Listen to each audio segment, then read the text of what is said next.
দেখে মনে হচ্ছে কতদিন পর যেন ভুনা খিচুড়ি খাচ্ছি। জমিয়ে খেলাম আজকে গরুর গোস্ত দিয়ে ভুনা খিচুড়ি। হ্যালো গাইজ, আসসালামু আলাইকুম। আশা করি সবাই ভালো আছেন। আল্লাহর রহমতে আমিও ভালো আছি। অনেকদিন পর একটা লং ভিডিও নিয়ে চলে আসলাম আপনাদের মাঝে, তাও আবার এই গরমে গরুর গোস্ত আর ভুনা খিচুড়ি খাওয়ার ভিডিও শুরুতেই আপনারা দেখতে পাচ্ছেন একটা মেয়ে পেঁয়াজ রসুন কাটতেছে। আসলে আমার ভাতিজিকে দেওয়া হয়েছিল পেঁয়াজ রসুন আর আলু কেটে দেওয়ার জন্য। আর এদিকে আরেকজন গোস্ত করতে করতে দেখেন গোস্তের মধ্যে থেকে এটা কি বের হলো। গোস্তের মধ্যে স্পষ্ট দেখা যাচ্ছে আল্লাহ লেখা। আসলে কি যে হচ্ছে, এই বুঝি কিয়ামতের আলামত। অবশেষে আমার ভাতিজি আলু আর পেঁয়াজ কাটায় সফল হলো। এখন গোস্তের মধ্যে যা যা মশলা আছে, আদা, জিরা, পেঁয়াজ, রসুন, মরিচ, তেল, ধনিয়া যা কিছু আছে দিয়ে দিল। এক বোতল তেল গপ গপ করে ঢেলে আর স্বাদ মতো লবণ। এখন গোস্তগুলোরে হাত দিয়ে কসলাইয়া ভালো করে মাখা মাখা করে নিতে হবে। গোস্তগুলো মাখাতে মাখাতে মনে হলো গোস্তের মধ্যে রসুন বাটা দেওয়া হয় না। এখন রসুনগুলো বেটে নেওয়া হচ্ছে। আর এরই মধ্যে শুনতে পেলাম গেটের বাইরে থেকে আওয়াজ আসতেছে। এক বেটা ডাকতেছে, আনারস খাবেন? আনারস মধুর মতো মিষ্টি আনারস, মাত্র 20 টাকা। আর কি আর বলবো, বাঙালি জাতি বুঝে নিত, সস্তায় পেলে বস্তা ভরে নিয়ে আসে। দুইটা আয়না কাইটা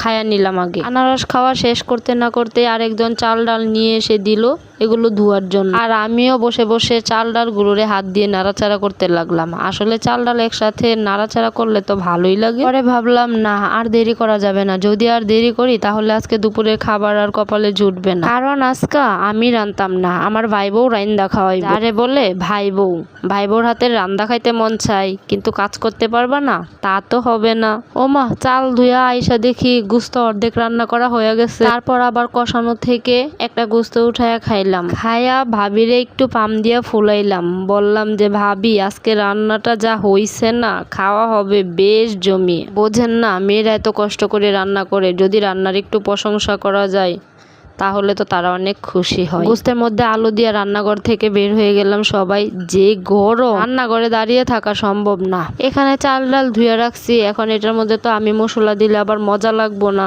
তো ভাবি আইসা সব মশলা দিতেছে, দিয়া আবার এটারেও হাত দিয়া কসলায়া মাখামাখি করব। আর বাঙালি মানুষ বুঝেন তো, এগুলা মাখামাখির পরে হাতে যে মশলাগুলি বইরা থাকে, এই মশলাগুলি কেল লেগে পানি দিয়ে ধুইয়া ফেলামো। হাতটারে ধুইয়া এক ডেক পানি দিয়ে দিল এটার মধ্যে। সবার কাছে শুনি যে হাত ধোয়া পানি দিয়ে রান্না করলে নাকি খাইতে বেশ ভালোই লাগে। রান্না করে দৌড়ায় আইসা দেখি গুস্ত তরকারি তো নিচে দিয়া লাগিয়া যাইতেছে। তাড়াতাড়ি কইরা আবার কতগুলো পানি ঢাইলা দিলাম। ওই যে আমার হাতে 2টা লেবুর টুকরা দেখছিলেন না, এখন পানিটা একটু শুকানোর পরে লেবু 2টা চিপা রসগুলা দিয়া দিমু এই তরকারির মধ্যে। এখন আপনারা তো আবার জিগাইবেন গুস্তের তরকারির মধ্যে কি এর লেগে লেবুর রস দিতেছে। এখন এই গুস্তটা যারা আনছে তারা খাইয়া বলতেছে গুস্ত খাইতে নাকি মজা না। এর লেগে ননদ ভাবি মিল্লা আমরা একটু অন্য সিস্টেমে রান্না করলাম, খাইয়া দেখি মজা লাগে।